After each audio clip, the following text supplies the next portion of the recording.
Good morning, all of you. How are you? ज्ञान वैविध्य channel में आप सबका हार्दिक स्वागत, अभिनंदन है। हम विज्ञान विषय को लेकर चल रहे हैं। विज्ञान विषय में हमारा 7वां लेसन चल रहा है, जिसके अंदर परमाणु सिद्धांत और तत्वों का आवर्ती वर्गीकरण व गुणधर्म के अंतर्गत हम विभिन्न प्रकार के परमाणु सिद्धांतों का अध्ययन कर रहे हैं। ये जो परमाणु सिद्धांत है, इसमें कुछ सिद्धांत संकल्पनाओं को हमने अध्ययन कर चुके हैं। आज हम ले रहे हैं नील्स बोर की परिकल्पना। जैसे रदरफोर्ड ने अपना एक सिद्धांत दिया था, एक मॉडल प्रस्तुत किया था परमाणु का, उसमें कुछ कमियां रह गई थी। उन कमियों को दूर करने के लिए नील्स बोर ने अपनी एक परिकल्पना बनाई थी। नील्स बोर थे, उन्होंने जो अपनी परिकल्पना दी वो भौतिकी के ऊपर आधारित थी। भौतिकी स्पेक्ट्रम के आधार पर उन्होंने बताया था। अब हम लेते हैं कि इन्होंने क्या बताया इसमें। सबसे पहले हम लेते हैं कि नील्स बोर जो था, उसने हाइड्रोजन जो परमाणु है उसके ऊपर अपनी परिकल्पना प्रस्तुत की थी। उन्होंने ये कहा कि कोई भी परमाणु है हाइड्रोजन का, उसके बीच में नाभिक है, उस नाभिक में प्रोटॉन है और न्यूट्रॉन है। लेकिन हम इस नाभिक को सिर्फ हम ऐसे देखते हैं कि ये नाभिक है, क्योंकि इनकी जो थ्योरी थी वो इलेक्ट्रॉन पर ज्यादा फोकस कर रही थी, कक्ष पर फोकस कर रही थी। सबसे पहले उन्होंने ये कहा कि परमाणु के केंद्रीय भाग में एक नाभिक होता है, नाभिक में धनावेश होता है, इसके चारों तरफ कक्ष होते हैं, उन कक्ष में इलेक्ट्रॉन चक्कर लगाते हैं। हाइड्रोजन है तो एक ही इलेक्ट्रॉन है। ये जो कक्ष होता है, इस कक्ष को क्या कहा जाता है? इस कक्ष को कहते हैं ऑर्बिट या कक्षा। ऊर्जा स्तर भी कहा जाता है, उसको ऊर्जा कक्ष भी कहा जाता है।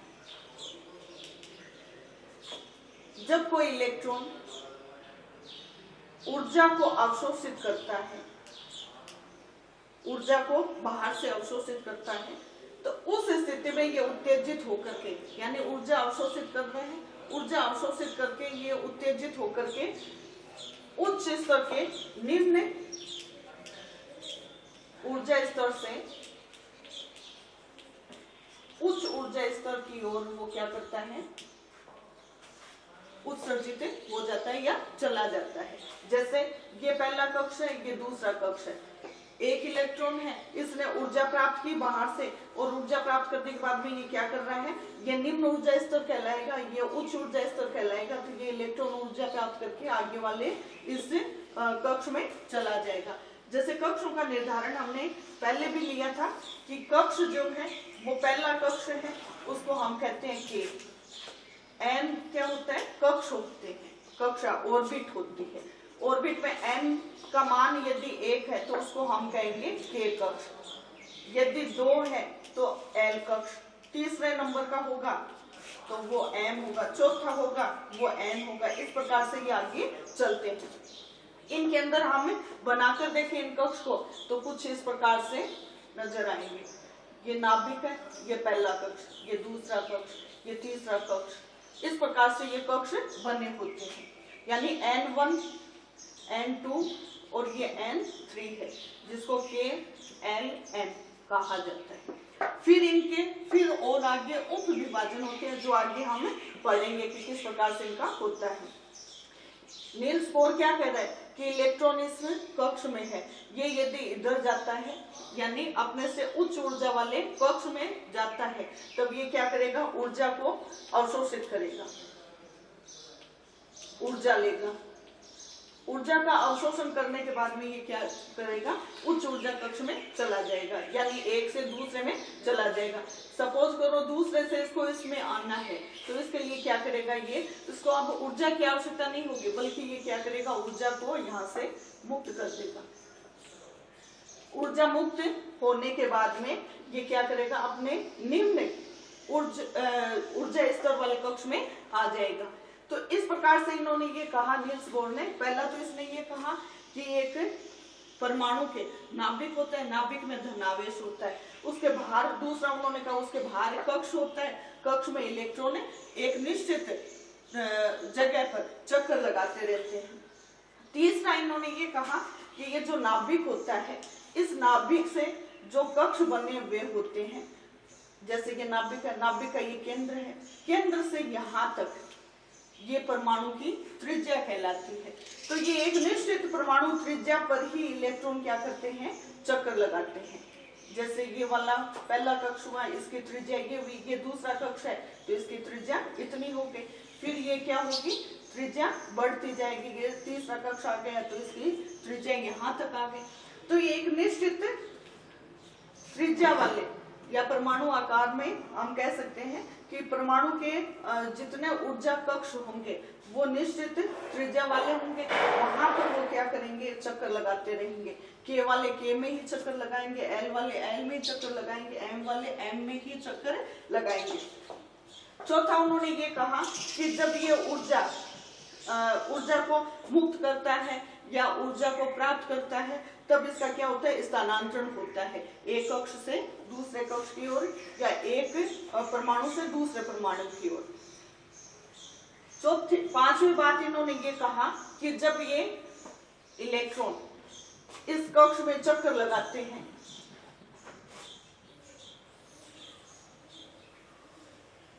इलेक्ट्रॉन इस कक्ष में चक्कर लगाते हैं, तब इनका एक निश्चित मान होता है, उसको कहा जाता है कोणीय संवेग। एक निश्चित कोणीय संवेग में ही ये चक्कर लगाते हैं। इसका मान क्या होता है, ये होता है mv/r बराबर NH/2π। m का मतलब क्या होता है, m का मतलब हम इलेक्ट्रॉन से ले रहे हैं तो इलेक्ट्रॉन का द्रव्यमान है, इलेक्ट्रॉन का द्रव्यमान। v का मतलब क्या होता है कि इलेक्ट्रॉन इसमें चक्कर लगा रहे हैं तो इलेक्ट्रॉन का वेग हो गया। r क्या हो गई, परमाणु की त्रिज्या, जहां तक वो कक्ष को बताएगा, ये परमाणु की त्रिज्या है। और h का, n का मतलब कक्ष की संख्या है, h का मतलब है प्लांक स्थिरांक, इसका मान नियत होता है, प्लांक स्थिरांक है। तो पाई का मतलब पाई का मान कितना होता है, 3.14 मान होता है। तो इस प्रकार से नील्स बोर ने कहा कि जब इलेक्ट्रॉन इस कक्ष में चक्कर लगा रहा है या एक नियत कक्ष, निर्धारित कक्ष में ही चक्कर लगा रहा है, उस समय उसका संवेग ये होना चाहिए, ये ही होता है। अर्थात ये स्थायित्व को बता रहा है कि परमाणु का स्थायित्व है, और जो इलेक्ट्रॉन है वो निश्चित कक्ष में ही चक्कर लगाते हैं।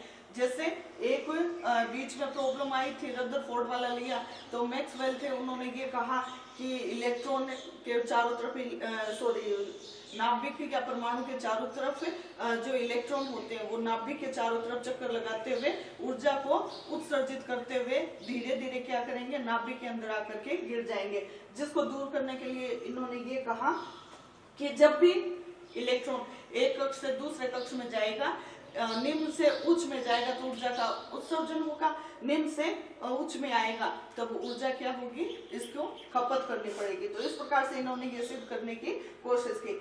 छठा इन्होंने ये बताया कि जब ये एक कक्ष में ये चक्कर लगा रहा है, उस समय इसकी ऊर्जा में कोई भी परिवर्तन नहीं होता, ऊर्जा परिवर्तित नहीं होती, यानी एक निश्चित मान की ऊर्जा में ही वो चक्कर लगाते रहते हैं। आगे इन्होंने ये कहा, सातवां पॉइंट इनका ये था कि जब इलेक्ट्रॉन उच्च ऊर्जा स्तर में जा रहे हैं, ऊर्जा कक्ष में जा रहे हैं या निम्न में आ रहे हैं, तो इनके द्वारा एक स्पेक्ट्रम प्राप्त होता है। जैसे ये पहला कक्ष हो गया, ये दूसरा कक्ष हो गया, ये यहाँ पर इसका नाभिक है जिसको धनावेशित कहा गया है। इलेक्ट्रॉन ये सपोज कीजिए निम्न ऊर्जा स्तर का है, यानी N1 वाला है और ये N2 वाला है, ये दूसरा कक्ष है। यहाँ से ये इलेक्ट्रॉन इसमें जा रहा है, तो ऐसी स्थिति में यहाँ से जब इलेक्ट्रॉन जाएगा तो इसका एक स्पेक्ट्रम प्राप्त होता है। वो स्पेक्ट्रम एक रेखीय लाइन के द्वारा दर्शाया जाता है। स्पेक्ट्रम का मतलब क्या होता है? जब ऊर्जा उत्सर्जित हो रही है या ऊर्जा की खपत हो रही है इलेक्ट्रॉन के स्थानांतरण के कारण, उस स्थिति में एक लाइन प्राप्त हो रही है, उस लाइन को हम क्या कह रहे हैं? स्पेक्ट्रम कह रहे हैं। एक स्पेक्ट्रम ये जो प्राप्त हो रही है एक ही लाइन की बनी हुई होती है, ये इन्होंने बताया था। यानी एक लाइन की ये स्पेक्ट्रम प्राप्त होती है। उच्च ऊर्जा स्तर में गया और निम्न में आएगा तब भी क्या होगा? यहाँ से इधर आ रहा है तो अब ये स्पेक्ट्रम इससे प्राप्त किया जाएगा। तो इस प्रकार से ये देखा जा सकता है कि इनके अंदर किस प्रकार से ये स्पेक्ट्रम को प्राप्त किया जा सकता है। उच्च में जा रहा है या निम्न में आ रहा है तो निम्न वाले से बनेगा, उच्च में आ रहा है यानी दूसरे नंबर वाले से इसका स्पेक्ट्रम प्राप्त किया जाएगा। तो इस प्रकार से ये स्पेक्ट्रम की स्थिति ज्ञात की जा सकती है। अब इन्होंने अपना जो ये मॉडल दिया या ये संकल्पना दी, तो इसमें फिर कुछ कमियां रह गई। इन कमियों में जैसे इन्होंने ये स्पष्ट नहीं किया, इन्होंने हाइड्रोजन लिया। हाइड्रोजन क्या था? एक इलेक्ट्रॉन था। और भी बहुत सारे तत्व होते हैं जिनमें एक से अधिक इलेक्ट्रॉन होते हैं, तो उनके मॉडल को ये प्रस्तुत करने में या बताने में असक्षम था। यानी ये मॉडल था, इस मॉडल के द्वारा, ये इस परिकल्पना के द्वारा दूसरे परमाणुओं के इस प्रकार के स्पेक्ट्रम प्राप्त नहीं किए जा सकते जिनमें इलेक्ट्रॉन की संख्या एक से अधिक होती है, एक से अधिक कक्ष बने होते हैं, उनमें ये स्पष्ट नहीं कर सके। दूसरा इन्होंने ये कहा कि जब ये स्पेक्ट्रम प्राप्त हो रहा है, ये एक लाइन वाला बताया, लेकिन जब इलेक्ट्रॉन सूक्ष्मदर्शी की खोज हो चुकी थी तब पाया गया कि ये अकेली रेखीय लाइन नहीं बन करके बहुत सारी रेखीय लाइनें भी हो सकती है एक स्पेक्ट्रम में। तो ये इसकी क्या रही? दूसरी कमी रही। तीसरा इन्होंने ये बताया कि इन्होंने कहीं पर भी ये जिक्र नहीं किया कि रासायनिक बंध बनते हैं। रासायनिक बंध का मतलब क्या हुआ? कि इलेक्ट्रॉन लिया जाना है या इलेक्ट्रॉन को दिया जाना है या इलेक्ट्रॉन की साझेदारी करनी है, जिससे कि दो समान हो सकते हैं या दो असमान हो सकते हैं। इनके बीच में बनने वाला जो बंध होता है उनको बताने में ये क्या हो रहे? असमर्थ रहे। तो ऐसी स्थिति में इस परिकल्पना को स्वीकार किया गया और इसी को आधार मान करके जब कुछ समय बाद में, ये लगभग 1913 में बताया गया था, उसके बाद में धीरे धीरे इस परमाणु के स्थायित्व की जानकारी भी प्राप्त हो गई। विभिन्न प्रकार के प्रयोगों से ये भी सिद्ध हो गया कि इलेक्ट्रॉन उच्च ऊर्जा कक्ष यानी N1, N2, N3, N4 इस प्रकार की स्थिति में ये पाए जाते हैं। इनकी व्यवस्थाएं जो है इलेक्ट्रॉन की उपस्थिति के आधार पर वो भी अलग अलग कक्ष में अलग अलग प्रकार से दी हुई होती है। अब हम लेते हैं कि वर्गीकरण क्या होता है, वर्गीकरण की आवश्यकता क्यों हुई।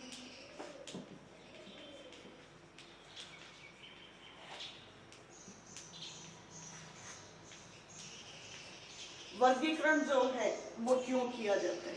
वर्गीकरण करने के पीछे कुछ उद्देश्य होता है। सपोज कीजिए 1 से 20 तक तत्व है, इनकी खोज हो गई।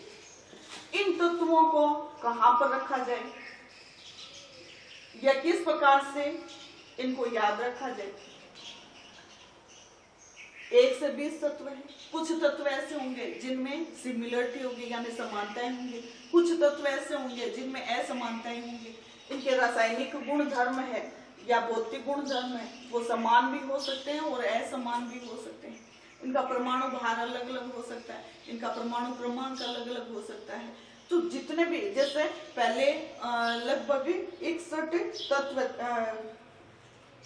लगभग 31 तत्वों की पहचान हुई थी 1800 सन 1800 में 31 तत्वों की खोज हो चुकी थी।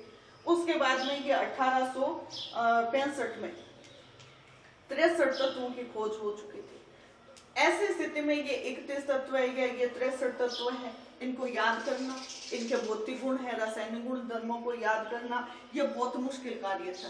तो इस मुश्किल कार्य को कुछ शॉर्ट आउट करके कुछ ऐसे नियम बनाए गए, कुछ ऐसी स्थितियां प्रस्तुत की गई जिस आधार पर समान भौतिक और रासायनिक गुणों को ध्यान में रख करके एक ही जगह पर कुछ तत्वों को रख दिया, फिर उनसे कुछ गुणों में भिन्नता थी उसको दूसरे समूह में रखा, फिर तीसरे समूह में रखा, चौथे में, पांचवें में, इस प्रकार से विभिन्न प्रकार के समूह बना दिए गए। इससे प्रॉब्लम का सॉर्ट आउट कैसे हुआ कि जैसे देखने पर पता चल जाएगा कि इस समूह के जितने भी तत्व हैं उनके गुणों में कहीं ना कहीं समानता है या ये इससे डिफरेंट है, तो इसका मतलब इससे इसके गुणों में कुछ अंतर पाया जाएगा। तो ये स्थितियां देखते ही पता चल रही है, यानी एक सिस्टम बन गया, एक व्यवस्था ऐसी बना दी गई जिसमें देख करके हम आसानी से उन तत्वों के बारे में जानकारी प्राप्त कर सकते हैं। तो ये सारा बताने के लिए ये वर्गीकरण की आवश्यकता महसूस हुई कि सभी तत्वों को इजीली आज के समय में 118 तत्व याद है, जिनमें कुछ तो प्राकृतिक है, कुछ बनाए गए हैं प्रयोगशाला में। तो इस प्रकार से हम आज इनके बारे में अध्ययन कर रहे हैं कि किस प्रकार से वर्गीकरण की आवश्यकता हुई और कौन कौन ऐसे साइंटिस्ट थे जिन्होंने ये वर्गीकरण का कार्य किया है। सबसे पहले हम वर्गीकरण में लेते हैं कि वर्गीकरण जब प्रारंभ हुआ, यानी तत्व के भौतिक गुण, रासायनिक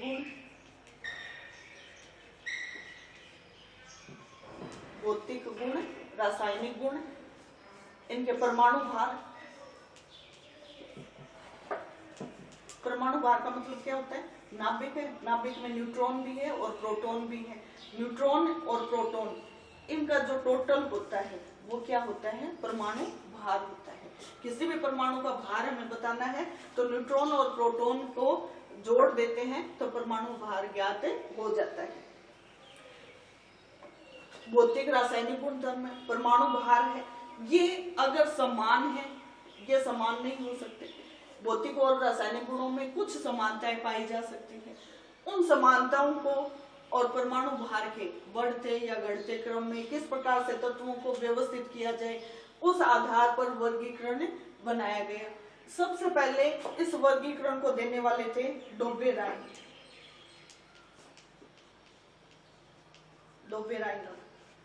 इन्होंने क्या किया कि 3 तत्वों का एक समूह बनाया, त्रिक कहा जाता है। डोबेराइनर का त्रिक वर्गीकरण पद्धति या मेथड।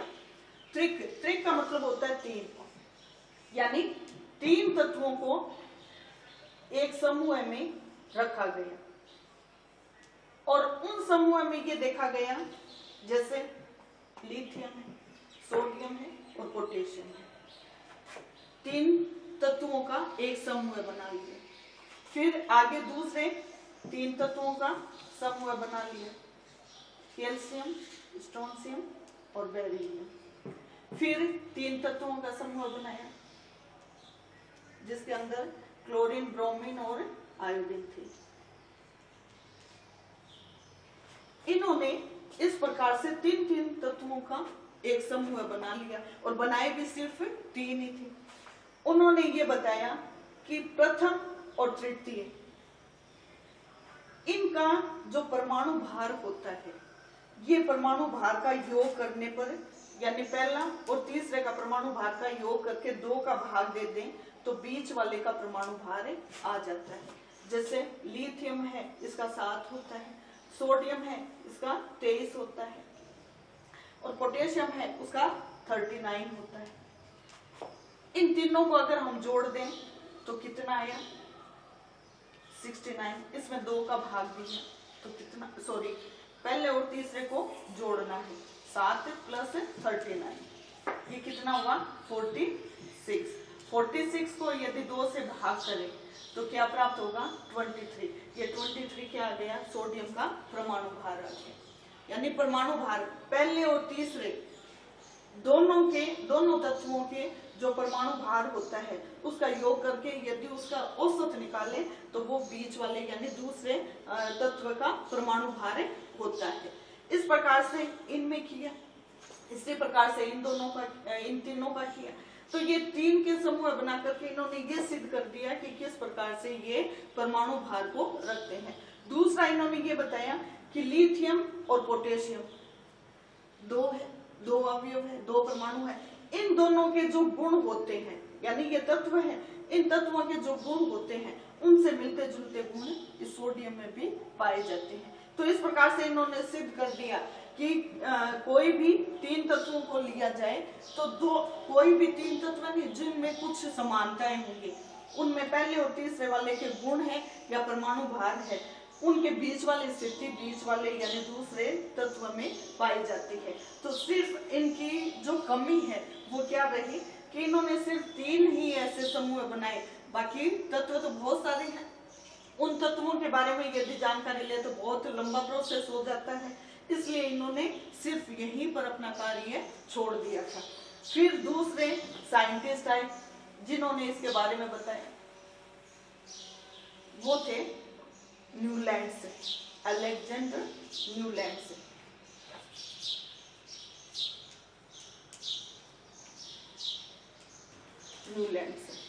इन्होंने बताया अष्टक नियम। सबसे पहले हम देख लेते हैं अष्टक का मतलब क्या होता है। इन्होंने जब तत्वों को वर्गीकृत किया यानी एक सारणी बनाई, उस सारणी में तत्वों को ऐसे बनाया कि जैसे संगीत के सुर होते हैं, सारे गामा पा धा, फिर नी के बाद में वापस सा आता है, तो सा के नीचे सा आया, यानी 7 तत्व के बाद में जो 8वां तत्व आया वो पहले वाले के नीचे रहा, फिर इससे 7 तत्व आए और फिर जो 8वां तत्व आया वो कहाँ गए, इसके नीचे आ गए। कहने का मतलब पहले के गुण 8वें के गुण और फिर 15वें के गुण, ये क्या होते हैं, एक जैसे गुण लिए हुए तत्व होते हैं, इनकी रिपीटेशन होती है। इस वाले समूह में क्या होगा, 2 का 9 का और 16 वाला तत्व एक दूसरे से समानता लिए हुए रहते हैं। तो इन्होंने अपना वर्गीकरण अष्टक थ्योरी पर दिया, अष्टक सिद्धांत बोलते हैं।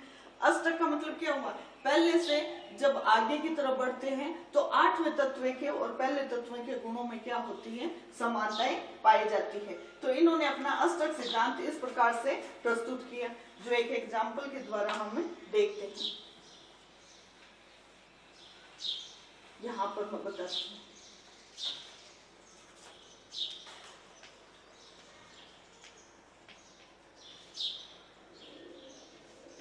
अष्टक सिद्धांत एक सारणी हम बनाते हैं, जैसे तत्व है लिथियम, बेरिलियम, बोरोन, फिर आ गया कार्बन, कार्बन के बाद में आ गया नाइट्रोजन, नाइट्रोजन के बाद में ऑक्सीजन और फिर फ्लोरीन, फ्लोरीन के बाद में आता है sodium, potassium, sodium, magnesium, aluminium, silicon, phosphorus, फिर सल्फर और सल्फर के बाद में आता है क्लोरीन, फ्लोरीन और ब्रोमीन, फिर सोडियम के नीचे आता है पोटेशियम और पोटेशियम के बाद में आता है कैल्शियम। इस प्रकार से इन्होंने अपनी एक थ्योरी दी।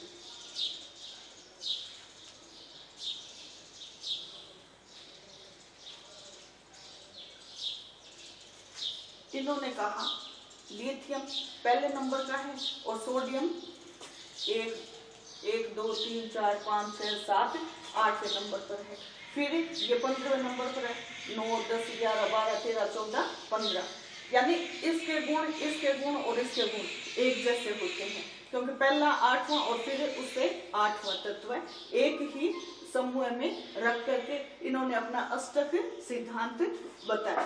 ऐसे बेरिलियम, मैग्नीशियम और कैल्शियम है, ये भी क्या है, एक के बाद में 8वें नंबर पर आने वाले, यानी इससे आगे 8वां आएगा, ये पहले नंबर पर है, 2 3 4 5 6 7 8, फिर 9 10 11 12 13 14 15, 15वें नंबर पर आए, यानी ये इसका 8वां है और ये इसका 8वां है, ये इसका 8वां है और ये इसका 8वां तत्व है।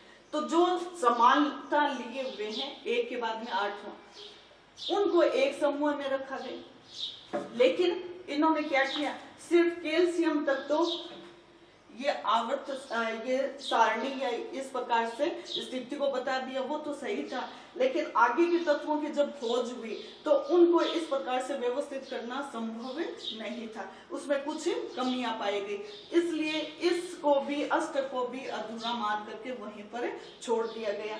क्योंकि आगे जब हम पढ़ेंगे मेंडलीफ वाली आवर्त सारणी तो उसमें हम देखेंगे कि उन्होंने बहुत ही सिस्टमेटिक तरीके से कुछ जगह भी रिक्त छोड़ दी थी, जहां पर आगे कोई तत्व की खोज होनी है तो उनको जगह मिल सके इसके लिए, लेकिन यहाँ पर इनके द्वारा कोई ऐसी व्यवस्थाएं दर्शाने में असमर्थता दिखाई गई, इसलिए इसको यहीं पर छोड़ दिया गया। तो कैल्शियम तक तो इनका ये अष्ट सही है, लेकिन उसके बाद में ये सही नहीं है।